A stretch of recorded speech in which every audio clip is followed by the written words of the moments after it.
D'abord, place à un voyage périlleux que chacun d'entre nous a entrepris au tout début de sa vie.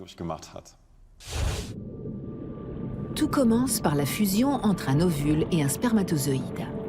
L'œuf fécondé va alors entamer un long voyage semé d'embûches qui va durer 40 semaines.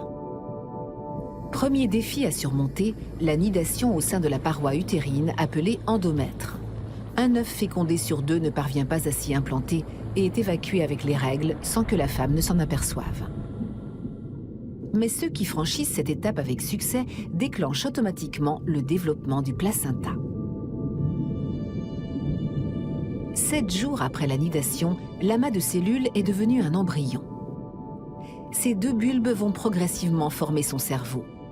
Au fil des semaines, la moelle épinière, les organes, le cœur ainsi que les vaisseaux sanguins se dessinent peu à peu.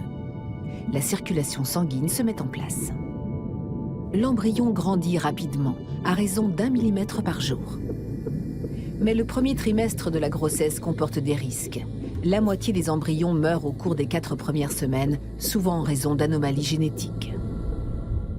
L'autre moitié poursuit son chemin. Les bourgeons des membres s'allongent et laissent apparaître des bras et des jambes. Au bout de 6 semaines environ, on devine déjà les yeux de l'embryon. Ses orteils et ses doigts se développent à leur tour. Mais le petit être est encore très fragile. La plupart des fausses couches ont lieu au cours des 3 premiers mois de la grossesse.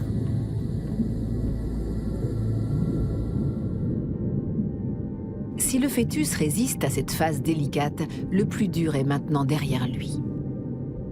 Il prend progressivement forme humaine. Bientôt, sa mère pourra même le sentir bouger.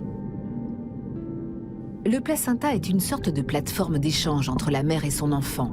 Il puise l'oxygène, les éléments nutritifs et les anticorps véhiculés par le sang maternel pour les transmettre au fœtus. Si le placenta ne fonctionne pas correctement, la vie de l'enfant est en danger. Certains agents pathogènes ou des substances toxiques, telles que l'alcool et divers médicaments, peuvent le franchir et avoir de graves conséquences sur la santé du bébé, voire entraîner sa mort. Mais cela reste très rare. Si un bébé naît à l'issue du 6e mois de grossesse, il a de bonnes chances de survivre, bien que ses organes ne soient pas encore totalement développés. Désormais, sa vie n'est a priori plus en danger.